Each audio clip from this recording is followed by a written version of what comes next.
अस्सलाम वालेकुम 7 क्लास। हमारा चैप्टर मुकम्मल हो गया है, उसकी मश्क भी हमने कर ली है। आज हम सबक नामुमकिन से मुमकिन का सफ़र, इसके अल्फाज जुमले करेंगे।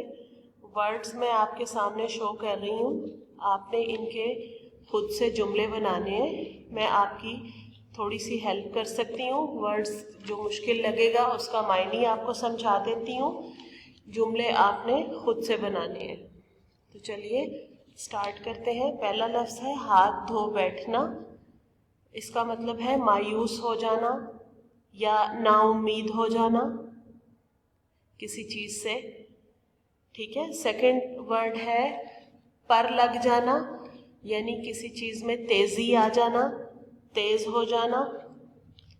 तीसरा लफ्ज़ है सरोकार। तो सरोकार का मतलब है ताल्लुक़ या वास्ता।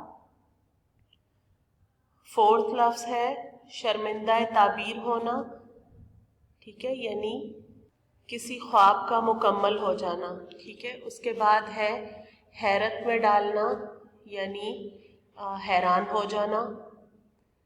फिर बर्क रफ्तार, तेज़ रफ्तार, ठीक है। ख्वाहिश, ख्वाहिश का आपको पता ही है, कोई डिज़ायर, कोई तमन्ना, आरज़ू, ठीक है। उसके बाद है खोज।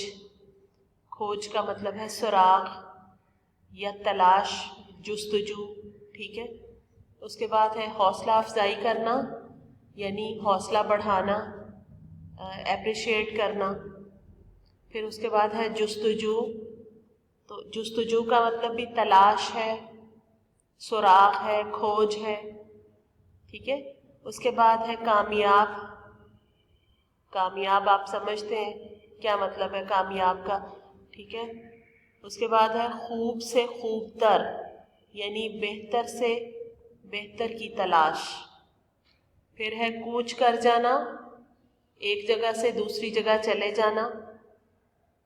शोहरत, मशहूरी।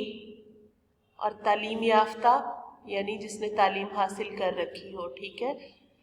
तो ये वर्ड्स थे जिनके आपने जुमले बनाने हैं, ठीक है। जुमले बना के और उसके बाद आपने किसी बड़े को चेक करवाने हैं, ठीक है, ताकि आपकी कोई इमला की गलती है या जुमले में कोई मिस्टेक है बनाने में, उसको चेक करवा के उसके बाद फिर आपने उसको अपनी पेजेस के ऊपर उतारना है, ठीक है। तो उम्मीद है कि आपको अच्छे से समझ आ गई होगी। हमारा आज का लेक्चर यहीं पे ख़त्म होता है, ठीक है। आज की डायरी भी आपकी यही है कि आपने ये जुमले जो हैं इनको बनाना है और इनको अच्छे से याद करना है। Thank you.